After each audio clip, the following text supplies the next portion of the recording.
Bonjour, bienvenue sur Venez Raisonnons. Nous sommes très heureux de vous accueillir dans notre panorama prophétique. Au nom de l'équipe Venez Raisonnons, nous vous disons bonne soirée, bonjour pour d'autres. Si c'est votre première fois sur notre chaîne, n'hésitez pas de vous abonner. Aujourd'hui, peut-être vous ne verrez pas notre visage, mais nous sommes un peu à distance. Alors, on a préféré faire cette vidéo pour vous présenter ce sujet.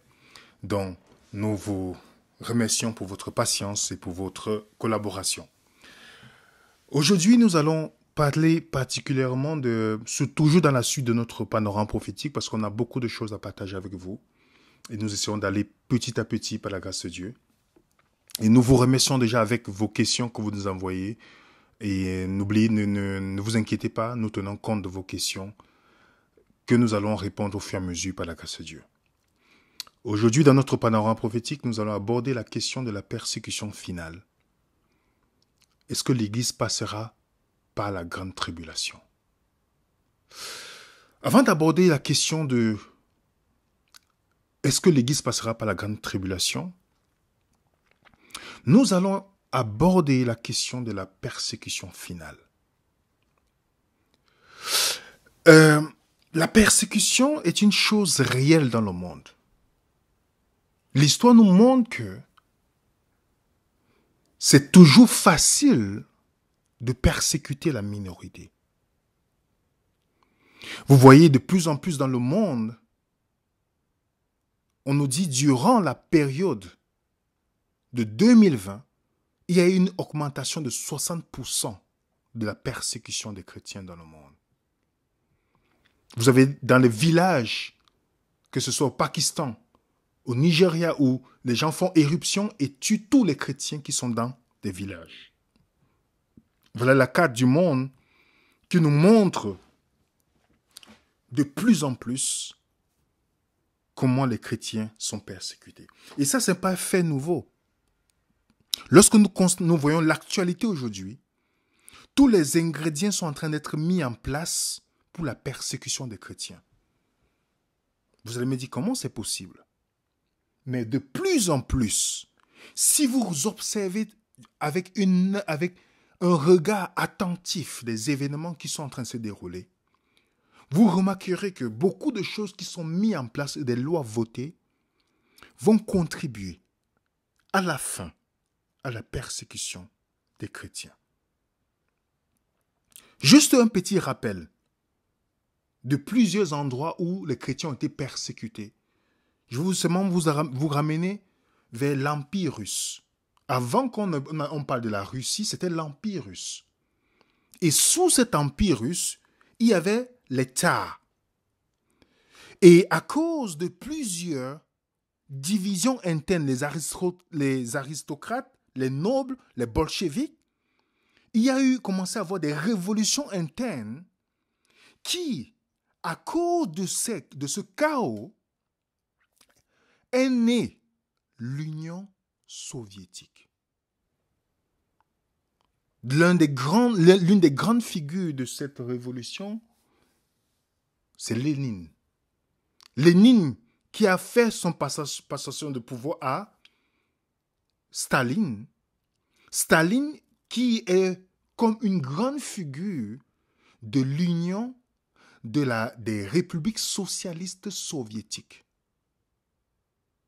Et sous Staline, les chrétiens ont été persécutés d'une manière extraordinaire. Les familles enlevées, divisées. Les pères séparés de leur famille. Persécutés à cause de leur foi. Et dans chaque régime socialiste ou communiste, il est difficile pour un chrétien de vivre sans la persécution. Il est difficile pour un chrétien de vivre sans voir ses valeurs remises en cause par des décisions politiques. Vous pouvez juste regarder l'histoire. Les chrétiens sous le communisme, une histoire occultée. Il y a eu des millions de morts. Des millions de morts. À part ceux qui appartenaient à la religion d'État, les catholiques orthodoxes. Mais la minorité a souffert sous Staline. Donc, pour tout cela, vous remarquez très bien pourquoi les chrétiens sont toujours persécutés aussi longtemps lorsqu'on entre dans un régime socialiste ou communiste. Parce que dans les régimes communistes ou socialistes, il faut obéir à tout ce que le gouvernement dit sans se questionner. Mais puisque le chrétien a un autre gouvernement qui est au-dessus des gouvernements humains, c'est très difficile. Et c'est vu comme une menace pour ces régimes. On peut prendre l'exemple chez Hitler. Hitler qui est aussi socialiste, nazi. Vous savez très bien que nazi, c'est national-socialisme. Lorsque il a pris le pouvoir à cause du chaos qui était présent, la crise économique qui a ébranlé la République d'Allemagne, il y a eu, à cause de toutes ces différentes révolutions, on a vu Hitler nommé le 30 janvier 1933, il est nommé chancelier. Et lorsqu'il est monté, il a décidé de dissoudre le Parlement et de mettre en place son régime. Et dites-moi, vous savez très bien que, comme vous voyez le journal, de l'insurrection spartakiste à l'arrivée au pouvoir d'Hitler, l'histoire du mouvement nationaliste accompagne celle d'une Allemagne en plein tumulte. Retour sur quelques années, vous pouvez vérifier l'article. Hitler est monté, il a persécuté les Juifs et ceux qui défendaient les Juifs. En connivence avec le système catholique romain, vous pouvez vérifier qui était de mèche avec Hitler. Ils ont persécuté. Vous regardez l'association entre gouvernement et l'Église d'État. Vous avez même un pape, Joseph Alois Ratzinger, qui faisait partie de la jeunesse hitlérienne, qui est devenu pape. Et tout cela, nous avons oublié. Hitler, bien évidemment, qui a été formé, lui, par les jésuites. Et on voit ce pape, Benoît XVI, qui était aussi lié à Hitler. Donc, par l'union de ce système politico-religieux et Hitler, la persécution était inévitable. Hitler lui-même dit, vous pouvez lire ses livres historiques, il était formé par des jésuites. Donc la persécution est une chose qui est naturelle lorsqu'on est face à une minorité. C'est facile de persécuter la minorité. Et la Bible nous parle, pour ceux qui ont vu les panoramas prophétiques précédents, la Bible nous parle de cette bête, de cette prostituée, ce système politico-religieux qui persécute les saints, mais qui a deux phases de persécution. Dans Apocalypse chapitre 17, verset 8, on nous dit, la bête que tu as vue était, elle n'est plus, elle doit monter de l'abîme, aller à la perdition. Et les habitants de la terre, ceux dont le nom n'a pas été écrit dès la fondation du monde dans le livre de vie, se tourneront en voyant la bête parce qu'elle était et qu'elle n'est plus, elle réapparaîtra. Vous remarquez bien, j'ai souligné en jaune. Et en parallèle avec Apocalypse chapitre 13, le verset 3, je vis l'une de ses têtes comme blessée à mort. Mais sa blessure mortelle fut guérie. Et toute la terre était dans l'admiration derrière la bête. Donc nous voyons très bien qu'il y a deux faces. La bête qui était, elle n'est plus et elle va réapparaître. Apocalypse chapitre 13 nous dit, elle est blessée, mais sa blessure va être guérie. Donc, on voit qu'il y a deux phases de la bête. Donc, il y a deux phases de persécution. La première phase, c'est les 3 ans et demi dont Daniel parle. 1 temps, 2 temps, la moitié d'un temps. Et elle reçoit la blessure mortelle. Et une fois qu'elle a reçu la blessure mortelle, il y a la deuxième phase de persécution, lorsque sa blessure est guérie. Et nous sommes dans le processus de la guérison de la plaie, de cette blessure de la bête. Puisque une fois que sa blessure est guérie, elle va recommencer ce qu'elle a toujours fait. C'est pourquoi, après chapitre 17 nous parle qu'elle a abreuvé du sang des saints qu'elle a tués. Donc, ça a toujours été le même mécanisme. Alors, posons-nous la question. Est-ce qu'il y a des mécanismes aujourd'hui? Est-ce que nous reconnaissons les mécanismes aujourd'hui qui vont aider à la persécution des chrétiens à la fin des temps? Aujourd'hui, on a des révolutions qui se préparent.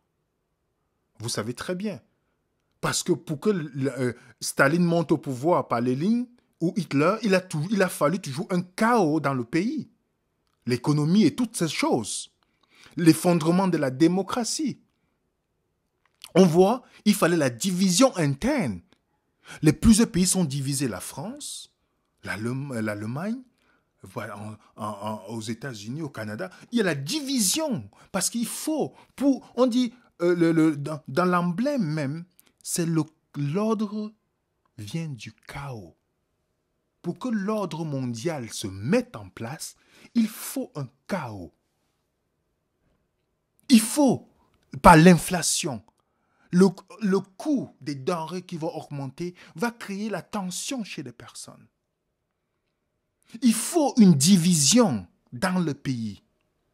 Il faut une révolution dans le pays. Ça, c'est important. Vous allez voir aux États-Unis le rejet de la culture judéo-chrétienne. C'est les choses qui étaient impensables il y a quelques années. Et les révolutions se préparent.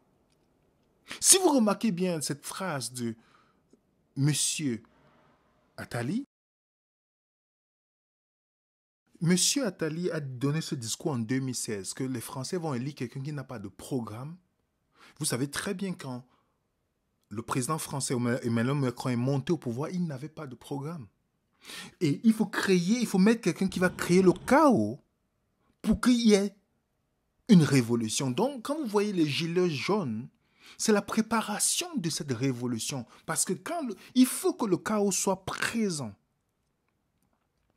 Il faut le chaos. Une fois que le chaos est présent, il y a d'autres mécanismes qu'on utilisera. Je vais vous donner quelques-uns avant de continuer. Le premier point, ce sera les médias nationaux corrompus dont la vérité s'est éloignée, vont pousser un récit et un programme selon lesquels nos libertés civiles, nos droits constitutionnels et nos libertés religieuses sont indéfiniment suspendues durant l'état d'urgence. Les médias vont jouer un rôle très important. Vous allez voir, dans chaque dictature, il faut toujours la propagande médiatique. C'est très important pour instaurer la dictature. Il faut, de plus en plus dans des pays, les médias sont subventionnés par les gouvernements. Ce n'est pas un bon signe. Pour ceux qui ont lu le traité de Munich, vous verrez très bien que ça n'a jamais été accepté. Aujourd'hui, c'est devenu chose normale. On voit de plus en plus des milliardaires qui nous informent aujourd'hui. Vous pensez que c'est pour notre bien? En France, il n'y a qu'une minorité de personnes. Avec le concours des médias, les gouvernements réussissent à imposer un narratif, une doxa. Et les gens suivent parce qu'ils voient à la télé.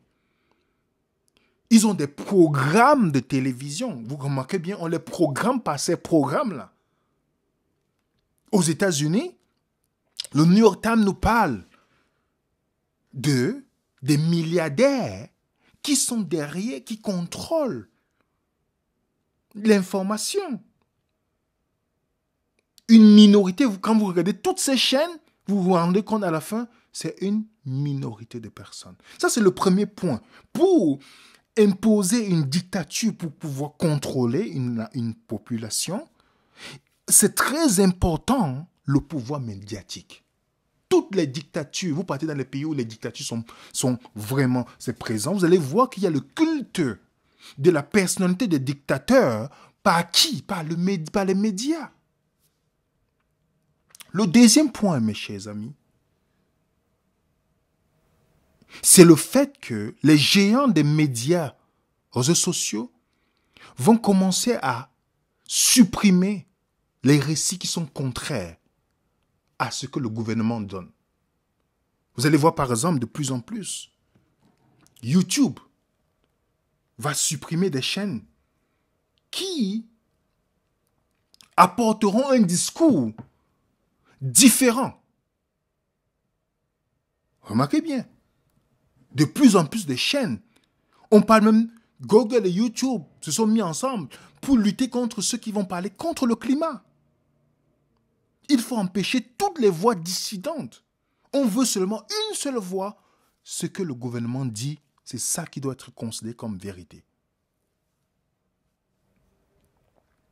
Voilà le deuxième point, la censure. La censure dans toutes les dictatures, l'Union soviétique au temps d'Hitler, la censure au temps de Staline, la censure dans les pays, tout ça où ces mouvements sont mis en place, ça va servir, vous allez voir la fin, contre les chrétiens. Le troisième point, ce sera de diaboliser tous les dissidents.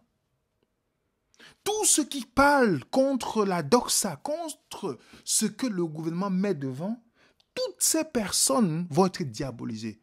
Parce qu'il est facile de diaboliser le messager quand on n'a pas d'argument pour contrer le message. Parce que la plupart des personnes préfèrent, quand on parle mal de quelqu'un, ils ne vont plus regarder le message.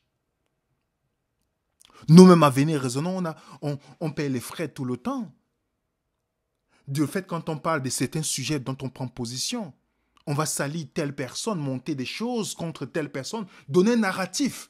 Que si, quand on peut vérifier dans le fond, il n'y a rien, créer des narratifs parce qu'on veut détourner l'attention des personnes du message en vilipendant le messager. Nous recevons des menaces de certaines dénominations dont nous préférons nos taire. Et nos noms sont souvent cités dans certaines dénominations. Pas du message, on va créer des histoires dont parfois on est même surpris lorsqu'on nous annonce ces histoires. Donc ça, c'est des méthodes. Vous avez vu des médecins se prendre position durant tout ce moment, comment ils ont été vilipendés dans les médias. Attaqués de toutes parts, créer des mensonges pour détourner l'attention des gens de ce qu'ils disent, de leur message. Voilà, c'est une méthode qui est vieille. Un autre point, ce sera d'empêcher les gens de se réunir parce que pour contrôler des personnes, il faut empêcher les gens de se mettre ensemble. Le cinquième point, c'est des lignes directes qui sont établies pour encourager la délation. Vous savez que dans les régimes communistes, Hitler, Staline, les gens étaient autorisés à trahir leurs voisins qui ne respectaient pas ce que le gouvernement disait. À Montréal, la police de Montréal inaugure des dénonciations en ligne où votre voisin peut appeler la police pour dire que vous ne respectez pas le confinement. La délation. L'épidémie de Covid-19 questionne l'opportunité de la délation des contrevenants. C'était impensable il y a quelques années. On pouvait même vous amener en justice. Mais aujourd'hui, c'est encouragé par les gouvernements. Exactement comme dans le temps d'Hitler et Staline, de l'Union soviétique. Nous avons Des applications aujourd'hui. Peut-être dans le temps de Staline et autres, il n'y avait pas des applications de traçage, mais on traçait des personnes. Aujourd'hui, on a des applications pour faciliter le traçage. Certaines dans nos téléphones sont même déjà préinstallées, sans notre autorisation, juste par une mise à jour. Et ça donne une possibilité pour le gouvernement de contrôler. Tout ça, c'est pour votre bien, pour votre santé.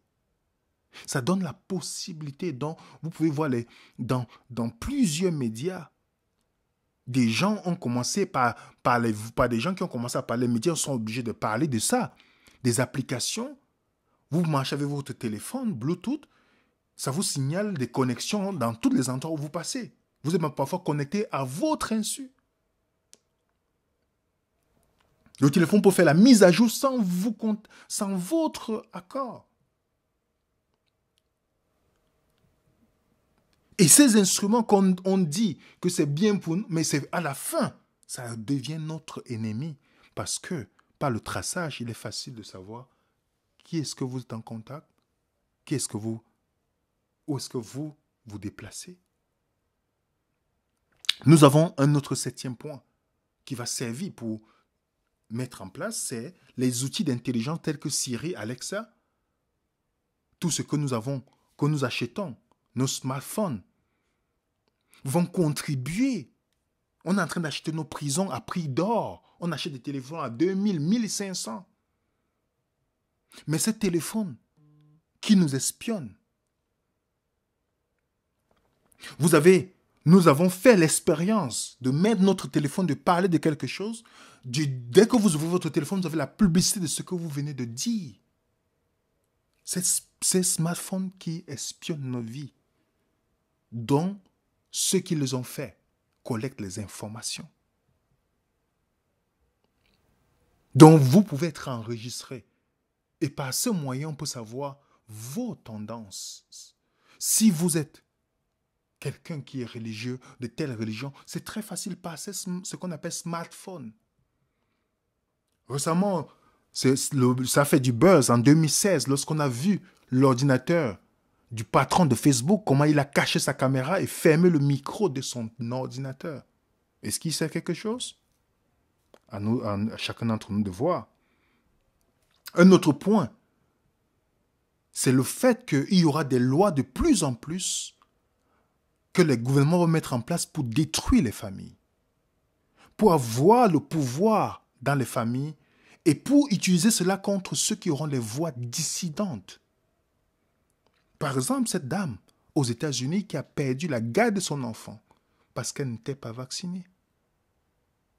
Je vous rappelle que si vous vivez dans des pays où il y a les aides pour les gouvernements, chaque fois que vous prenez ces aides, c'est un pouvoir que le gouvernement aura sur votre famille.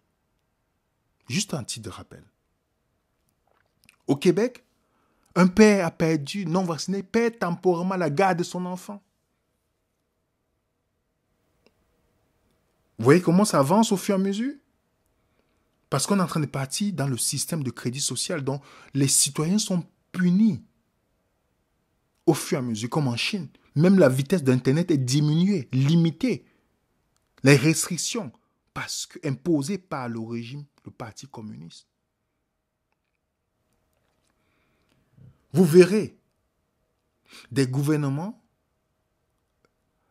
empêcher des commerces qui tiennent des discours contre le gouvernement de prospérer, comme par exemple récemment en Suisse, où une banque a bloqué le compte d'un monsieur qui s'est révolté contre les mesures qui ont été données.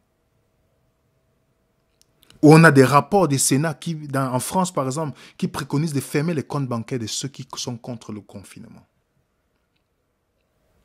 Vous voyez par exemple, une banque américaine interdit aux personnes non vaccinées d'accéder à des locaux. Vous avez dans certains pays, comme en France, où on va empêcher, même au Canada, des non-vaccinés d'avoir accès à l'assurance chômage. Tout se met au fur et à mesure. Ça, ce n'est pas contre des personnes, c'est contre les chrétiens que ça va finir.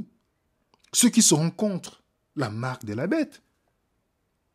Tout ça se met seulement en place au fur et à mesure.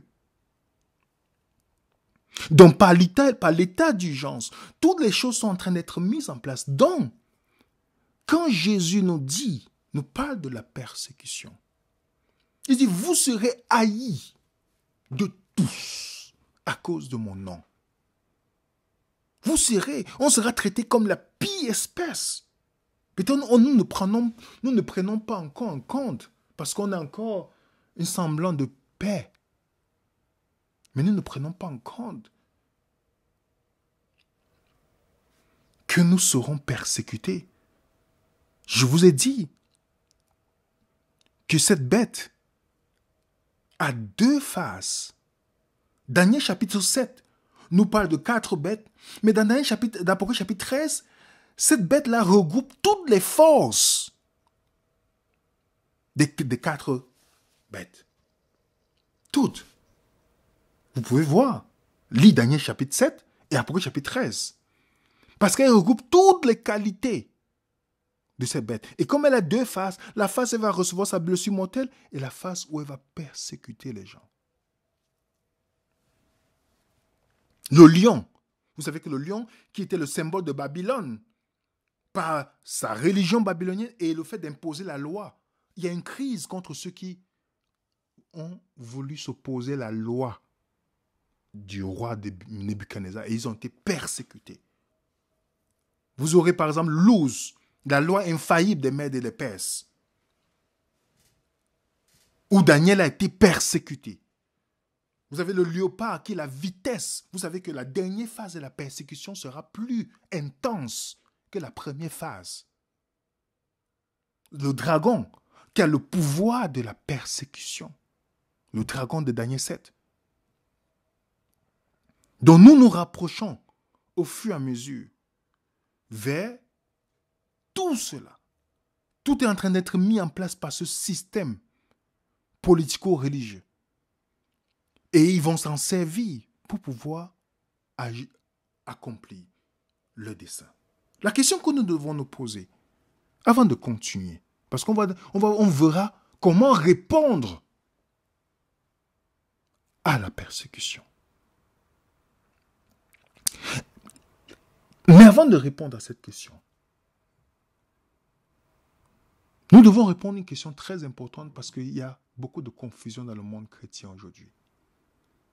C'est de savoir, l'Église passera-t-elle par la grande tribulation? Parce qu'il y a beaucoup qui pensent que les gens seront enlevés. Nous avons déjà fait 2-3 vidéos sur le sujet. Si vous êtes curieux de savoir, envoyez-nous un mail ou partez vérifier sur notre chaîne. Nous avons fait des vidéos pour montrer qu'il n'y aura pas d'enlèvement secret. Mais vous savez le nombre de chrétiens qu'au début, avant que la vaccination ne vienne, disons qu'avant que ça ne vienne, on sera déjà enlevé. Mais quand c'est maintenant là, ils sont dans la réinterprétation de ce qu'ils disent au fur et à mesure. Parce que, quoi? Ils ne savent pas que l'enlèvement secret a été un produit des jésuites et non des choses bibliques, qui a été accentué par Darby et beaucoup de chrétiens y croient. Mais si nous entendons la Bible, vous verrez que c'est impensable de croire à une telle hérésie. Matthieu 24, le verset 21 à 22, Jésus dit, car la détresse sera si grande qu'il n'y en a point eu de pareil depuis le commencement du monde jusqu'à présent. Et qu'il n'y en aura jamais. Donc il y aura une intensité de la persécution d'une manière incroyable, les amis. Il dit, et si ces jours n'étaient pas abrégés, personne ne serait sauvé. Mais à cause des élus, ces jours seront abrégés. Remarquez bien, à cause des élus, les élus ne sont pas les juifs ici. Jésus s'adresse aux disciples, aux chrétiens. Parce que le mot élu dans la Bible, ça s'adresse aux chrétiens dans Colossiens 3, verset 12, 1 Timothée 1, verset 4, 2 Timothée 2, verset 10. Donc, Jésus nous parle que si ces jours n'étaient pas abrégés, mais c'est à cause des élus, les élus seront où pour qu'ils s'abrègent? C'est parce qu'ils seront en train de souffrir la persécution que ce jour sera abrégé. Sinon, ça n'a pas de sens ce que Jésus vient de dire. C'est parce que les élus seront en train d'être persécutés. Et c'est à cause d'eux que Jésus va abréger, à cause de la persécution qui va raccourcir cela. Il va venir. Daniel 12, verset 1er nous dit. En ce temps-là, se lèvera Michaël, le grand chef, le défenseur des enfants de ton peuple. Ce sera une époque de détresse telle qu'il n'y en a point de semblable depuis les nations qui existent jusqu'à cette époque. En ce temps-là, ceux de ton peuple qui se trouveront inscrits dans le livre seront sauvés. Remarquez bien, papa des Juifs, seront sauvés. Remarquez bien, l'ange Michaël se lèvera quand le peuple est dans la détresse. Dieu n'a jamais enlevé le peuple. Jamais enlevé le peuple en secret. Ils ne sont pas passés par la tribulation. Jamais. Il n'y a aucun exemple qu'ils peuvent donner que le Dieu a enlevé tout un peuple pour qu'ils esquivent la tribulation.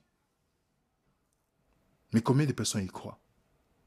Pourtant, la Bible nous dit, or, tous ceux qui vivent pieusement seront persécutés. Acte 14, verset 22. Fortifiant l'esprit des disciples, les exhortant à persévérer dans la foi et disant que ce n'est pas beaucoup de tribulations qu'il nous faut entrer dans le royaume de Dieu. Mais oui, c'est pas beaucoup de tribulations. Jean 16, notre Seigneur le dit, je vous ai dit ces choses afin que vous ayez la paix en moi. Vous aurez des tribulations dans le monde, mais prenez courage, j'ai vaincu le monde. Il n'a jamais dit qu'il va empêcher. Jamais. Israël était en Égypte durant les plaies. Est-ce que vous avez vu Dieu les enlever? Non. Ils ont été protégés. Exactement comme Apocalypse nous dit, Apocalypse chapitre 7, que les élus de Dieu, le peuple de Dieu sera marqué. Parce que quand les fléaux vont tomber, ils ne vont pas subir les fléaux qui tomberont dans le monde. Exactement comme en Égypte, exactement comme dans Ézéchiel 8 et 9, vous pouvez lire. Dieu a toujours protégé son peuple, marqué par le sang ou marqué par son sceau, pour qu'il puisse passer à travers les plaies qui sont tombées. Dieu n'a pas dit, je retire Israël avant que les plaies tombent. Les plaies sont tombées, ils étaient en Égypte, mais ils n'ont pas été touchés, les amis. Le peuple de Dieu était toujours sur place. Noé. Dieu a-t-il sauvé Noé du déluge ou il a sauvé Noé à travers le déluge? Oui, à travers le déluge. Job. Dieu a-t-il sauvé Job de la persécution ou il a sauvé Job à travers la persécution? Job lui dit dans Job 42, verset 5, mon oreille avait entendu parler de toi, maintenant mes yeux t'ont vu. Job 42, verset 5. Le peuple de Dieu n'a jamais esquivé. Non, il n'a jamais enlevé secrètement. Vous avez vous avez Shadrach, Meshach, Abednego. Dieu a-t-il sauvé de la persécution ou il les a sauvés à travers? Ils ont été jetés dans le feu. Comme Ésaïe 43 le dit, si tu es dans le feu, je serai avec toi. Ils ont été jetés dans le feu. Ils ont été sauvés à travers cela, les amis. Ils n'ont pas eu un enlèvement secret pour les empêcher de subir cela, comme ce qui est enseigné dans le mouvement charismatique. Daniel dans la fosse au lion. Il était sauvé de la fosse au lion ou à travers? Oui, à travers, les amis. C'est pas pour rien que Jésus nous dit dans Matthieu chapitre 7. C'est pourquoi quiconque entend ces paroles que je dis, les met en pratique, sera semblable à un homme prudent qui a bâti sa maison sur le roc. La pluie est tombée, les torrents sont venus, les vents ont soufflé. Remarquez bien, ça parle de tout ça, c'est les tribulations. Ils se sont jetés contre cette maison. Elle n'est point tombée parce qu'elle était fondée sur le roc. Mais quiconque entend ces paroles que je dis et ne les met pas en pratique sera semblable à un homme insensé qui a bâti sa maison sur le sable. La pluie est tombée, les torrents sont venus, les vents ont soufflé et ont battu cette maison, elle est tombée et sa ruine a été grande. Remarquez bien, la tempête est venue sur l'homme sage comme sur l'homme qui n'était pas sage, les amis. Mais l'homme sage a persévéré, a été préservé parce qu'il était ancré sur le rocher et non sur le sable. C'est ça la différence. Les croyants vont passer. Ils vont passer par la tribulation. Oui, les amis, que personne ne vous mente. Personne ne sera tenté au-delà de ses forces. Ça, c'est une réalité. Ceux qui ne pourront, ils vont mourir avant. Mais si vous êtes vivant, sachez que vous passerez à travers. Et Dieu n'acceptera pas que vous soyez tentés au-delà de vos forces. Matthieu 24, notre Sauveur nous dit, aussitôt après ces jours de détresse, le soleil s'obscurcira, la lune ne donnera plus la lumière, les étoiles tomberont du ciel et les puissances des cieux seront ébranlées. Alors le signe du Fils de l'homme paraîtra dans le ciel. Et toutes les tribus de la terre se lamenteront. Elles verront le Fils de l'homme venant sur les nuées du ciel avec une puissance et une grande gloire. Il enverra ses anges avec la trompette retentissante. Ils rassembleront ses élus des 4 vents, depuis une extrémité des cieux jusqu'à la terre. Vous comprenez bien? Ils verront, tout œil le verra, après chapitre 1, 7 nous dit, tout œil verra le Christ. Et il va venir rassembler ses enfants. Il va envoyer ses anges rassembler, pas en cachette. Donc, les gens qui disent qu'il faut que Dieu, ils seront enlevés parce qu'il est fléau. Non, non, non, non, non, non, non. Ce n'est pas de la Bible, les amis. Ça vient des hommes. Et tout ce qui vient des hommes, c'est conçu sur le sable. Le psaume 91 nous dit, 91, versets 5 à 8. Tu ne craindras ni les terreurs de la nuit, ni les flèches qui volent de jour, ni la peste qui marche dans les ténèbres, ni la contagion qui frappe en plein midi. Que 1000 tombent à ton côté et 10 000 à ta droite, tu ne seras pas atteint. De tes yeux seulement, tu regarderas et tu verras la rétribution des méchants. Car tu es mon refuge. Ô Éternel, tu fais du Très-Haut ta retraite. Aucun malheur ne t'arrivera. Aucun fléau, comprenez bien, fléau, n'approchera de ta tente. Les fléaux qui vont tomber dans le livre d'Apocalypse, qui est décrit dans Apocalypse chapitre 6, 7, tous ces fléaux ne vont pas toucher ceux qui seront marqués par le sceau de Dieu. Il n'y a pas d'enlèvement secret, les amis. Alors là, maintenant, comment répondre? Parce qu'on sera persécuté. Il y aura 2 phases de persécution. Il y aura la persécution interne. Oui, la persécution interne, c'est-à-dire ce que je lutte avec mes péchés ou dans mon cœur, les luttes. Est-ce que je suis réconcilié avec Dieu? Est-ce que j'en veux à Dieu? Est-ce que j'ai encore dans mon cœur des choses que je reproche? Tu ne m'as pas donné un mari, tu ne m'as pas donné une femme, tu ne m'as pas donné ceci, Seigneur. Il y a des reproches que je fais continuellement à Dieu. Si il y a ces reproches, alors ça sera très difficile. Beaucoup d'entre nous passons par la persécution interne. La persécution interne. Vous savez que Israël est passé. Beaucoup ne sont pas arrivés à Canaan parce qu'ils ont murmuré contre Dieu. Quand Dieu les a sauvés, ils ont dit, oh Dieu, tu nous as menés ici pour nous tuer, tu ne nous as pas donné. Ils ont fait au point beaucoup ne sont pas entrés, les amis. Oui, malheureusement. Et Paul dit ça dans 1 Corinthiens 10, verset 10. Ne murmurez pas comme non plus, comme quelques-uns ont murmuré et ont péri par le destructeur, pas par Dieu, pas le destructeur. Oui, il précise. Et Jésus dit dans Matthieu 24, le verset 9, il dit, alors plusieurs seront scandalisés. J'ai souligné scandalisés, parce que le mot là, c'est offensé. Beaucoup de gens seront déçus par Dieu. Ils vont dire qu'ils sont déçus par Dieu, alors par ce moyen, ils vont abandonner. Ils vont commencer à trahir les autres. Et dans la persécution, il y aura des divisions dans la famille. Jésus a dit, l'homme aura pour ennemi les gens de sa maison. Ça va commencer par vos familles, par la communauté que vous regroupez. C'est là où vous verrez. Vous n'allez jamais voir ceux qui sont des vrais chrétiens quand vous avez des bons moments ensemble. C'est dans les difficultés que vous allez reconnaître qui est chrétien et qui ne l'est pas. La division va venir parce que le mot division vient de de vision.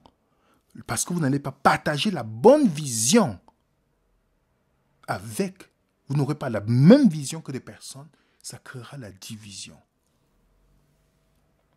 Et la persécution extérieure, par contre, ce serait la persécution que les gouvernements, que les dirigeants d'église, que vos pasteurs qui sont associés avec le communisme, que beaucoup de personnes vont orchestrer au point de montrer où vous habitez pour que vous soyez persécutés. On va arracher vos enfants, ceux qui ont des enfants. Et vous savez, la chose la plus difficile pour le croyant persécuté dans ce moment-là, comment il va répondre? Jésus a dit comment il devait répondre. Et ça, c'est difficile, humainement. Mais je vous ai dit, à vous qui m'écoutez, aimez vos ennemis. Faites du bien à ceux qui vous haïssent. Bénissez ceux qui vous maudissent. Priez pour ceux qui vous maltraitent. Ça, c'est l'enseignement le plus dur dans la Bible. Aimez son ennemi. Ceux qui veulent te détruire, nuire à ta réputation, qui vont te séparer de tes enfants.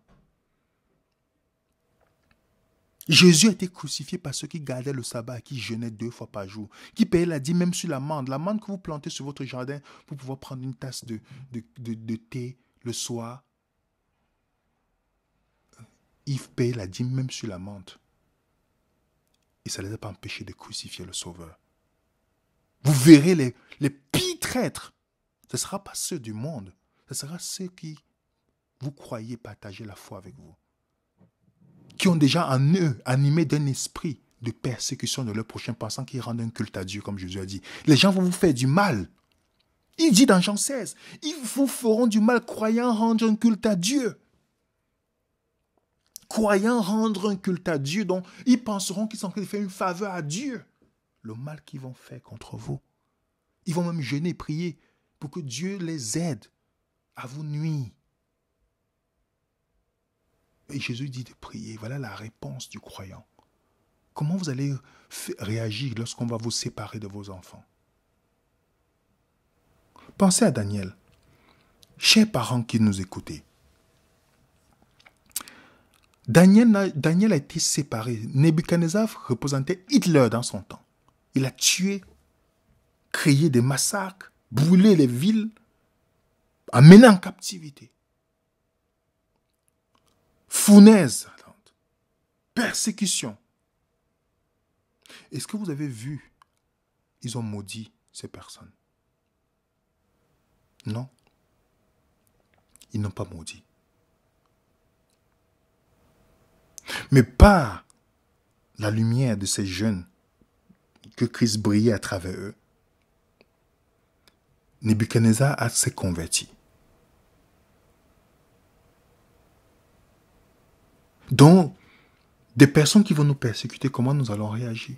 Parce qu'on sera persécuté par personne et on sera obligé même parfois de fuir une ville pour aller dans notre ville parce qu'on sera persécuté. Mais nous allons fuir parce que Dieu nous a montré. Parce que les gens qui fuient parce qu'ils cherchent un endroit où... Non. Nous allons partir de notre ville, comme dans Matthieu 2, verset 13. Quand c'est Dieu qui a montré clairement à Joseph d'aller en Égypte. Parce qu'ils étaient persécutés, Hérode voulait tuer l'enfant. Ils ont été montrés. Donc quand vous partez, il se soit été clair quand vous fuyez notre ville pour une autre. Est-ce que le Seigneur vous a montré? On va cacher certains croyants à cause, comme Rahab, à cause de la persécution. Oui. Et quand on lit parfois ce texte de Matthieu chapitre 5, c'est la réponse de la persécution envers les persécutés que Jésus est en train de donner. Parce qu'on lit souvent, heureux serez-vous lorsque on vous outragera, qu'on vous persécutera, qu'on dira faussement de vous toutes sortes de mal à cause de moi. Remarquez bien, on va faire ça des vrais croyants. Il dit, réjouissez-vous, soyez dans l'allégresse, parce que votre récompense sera grande dans les cieux, car c'est ainsi qu'on a persécuté les prophètes qui ont été avant vous. Donc, ce n'est pas nouveau. Et il conclut, vous êtes le sel de la terre. Remarquez bien, c'est lié. Vous êtes le sel de la terre. Mais si le sel perd sa saveur, avec quoi la lui rendra-t-on? Il ne sert plus qu'à être jeté dehors et foulé aux pieds par les hommes. Vous êtes la lumière du monde. C'est là, à ce moment que les chrétiens c'est dans le contexte de la persécution que Jésus donne ces versets. Le chrétien, dans ces moments, c'est là il va briller dans les ténèbres parce que le moment de persécution, ce sera le moment de ténèbres dans l'humanité. C'est là où il sera le sel de la terre. C'est là où il pourra briller. Mais quand on a des persécutions autour de nous, on commence à se plaindre. Imaginez ce qui nous attend, les amis.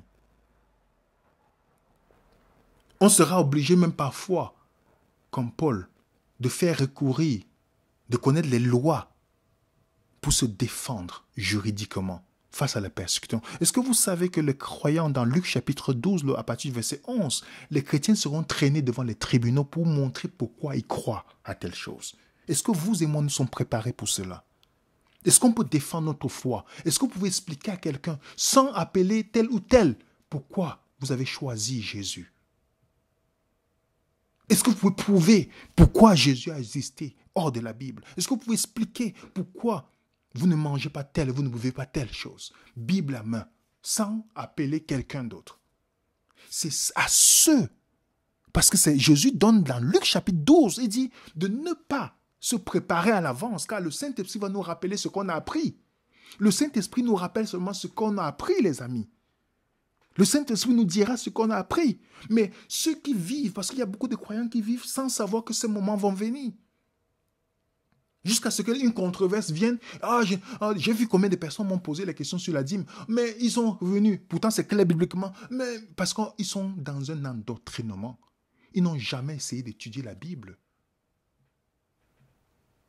Le moment là, comment nous allons faire? Nous allons apprendre, comme Pierre a dit dans 1 Pierre 3, verset 15. Sanctifie dans ton cœur le Seigneur Jésus qui s'étend toujours prêt à défendre avec respect devant quiconque te demande l'espérance qui est en toi. Le chrétien sera appelé à défendre sa foi. Parce que dans ces tribunaux où on sera traîné, il y aura des enfants de Dieu là-bas qui, en attendant ce message, pourront donner leur vie à Jésus. Mais imaginez, on nous traîne et on n'a pas quoi dire. Ça veut dire qu'on devient un messager sans message. Un messager sans message, c'est une apostasie. C'est pourquoi Pierre nous dit dans 1 Pierre 4, verset 16, « Mais si quelqu'un souffre comme chrétien, qui n'en ait point honte, que plutôt il glorifie Dieu à cause de son nom. » Des amis, nous ne devons pas avoir honte de la persécution qui va venir. Tout ce que vous voyez dans le monde, même si on va relâcher quelques petites choses, les gens vont penser, mais les lois qui ont été votées vont rester. Tout ce que vous et moi, nous observons dans ce monde, mes chers frères et sœurs, c'est tout ce qui est les lois qui sont votées. Ne pensez pas que c'est contre telle politique, tel parti contre tel. Non. C'est vous et moi qu'on va viser à la fin avec cela. C'est vous et moi que nous allons... nous sommes visés, les amis, quand vous lisez le livre d'Apocalypse. Tous ceux qui vont rester fidèles au Créateur et au Sauveur Jésus. Et la Bible nous a dit, Romains 8, à cause de ces persécutions, Paul dit, que dirons-nous donc à l'égard de ces choses? Si Dieu est pour nous, qui sera contre nous?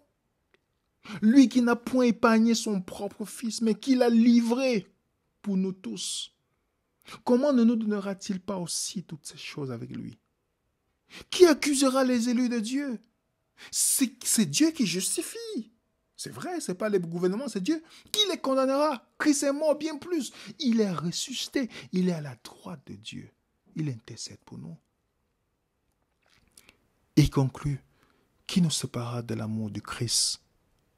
Serait-ce la tribulation, ou l'angoisse, ou la persécution, la faim?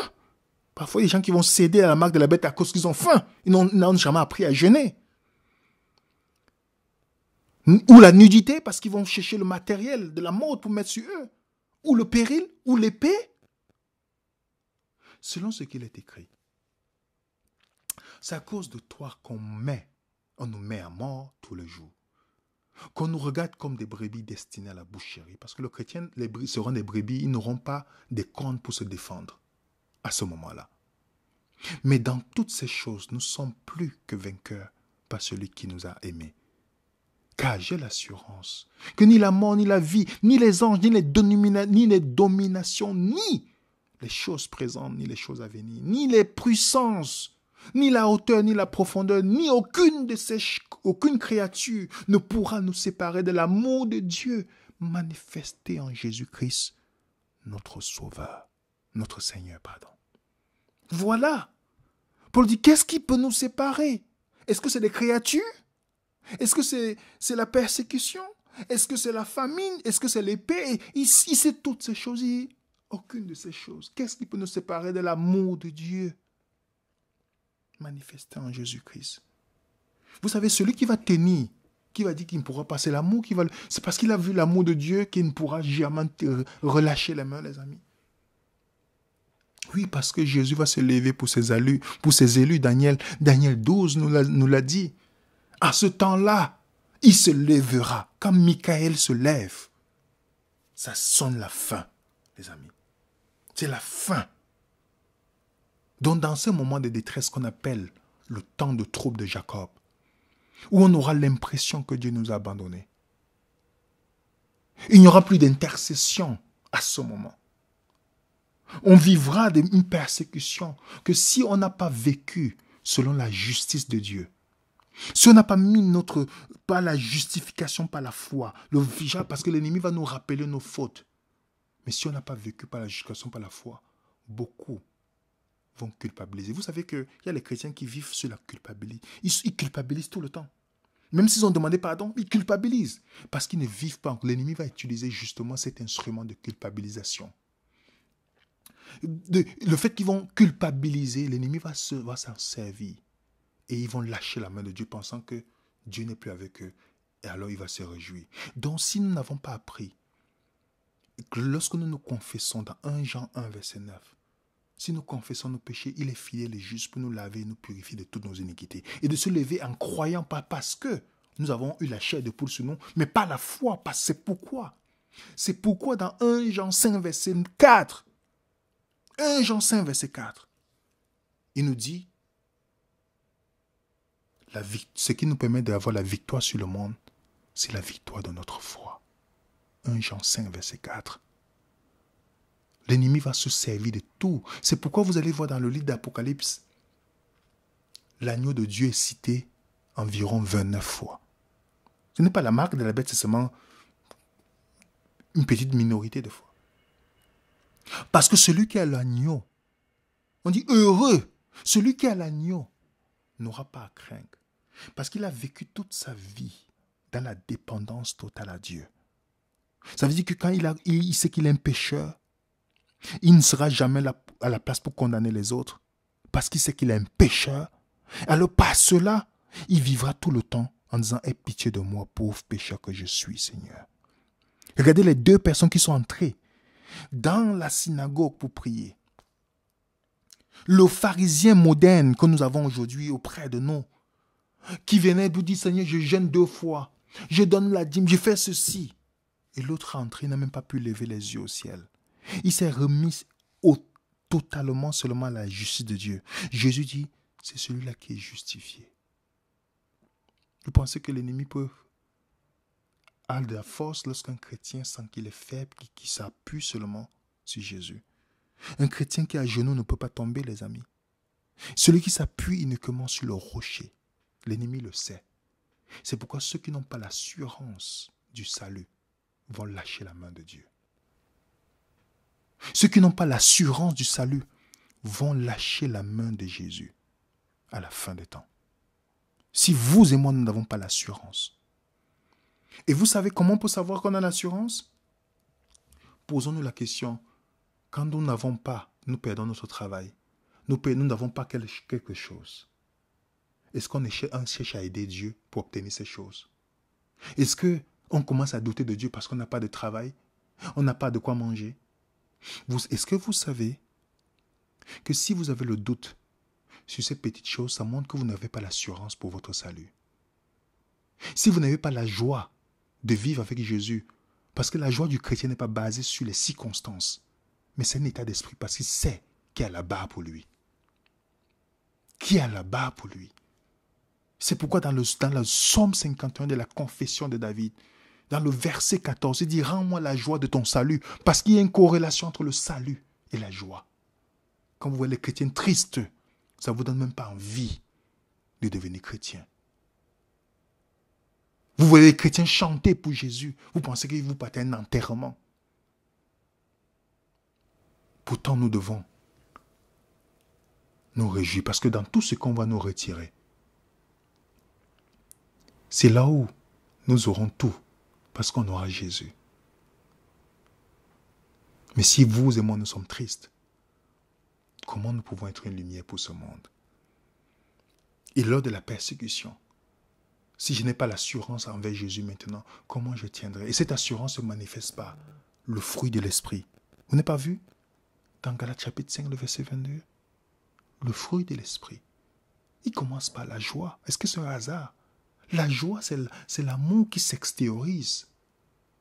Si vous n'avez pas le fruit de... Vous n'avez pas la joie, il y a un problème.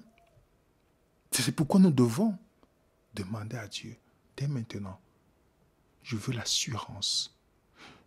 Pas à cause de la chair de poule, mais non, mon assurance qu'en Jésus, je l'obtiens par la foi.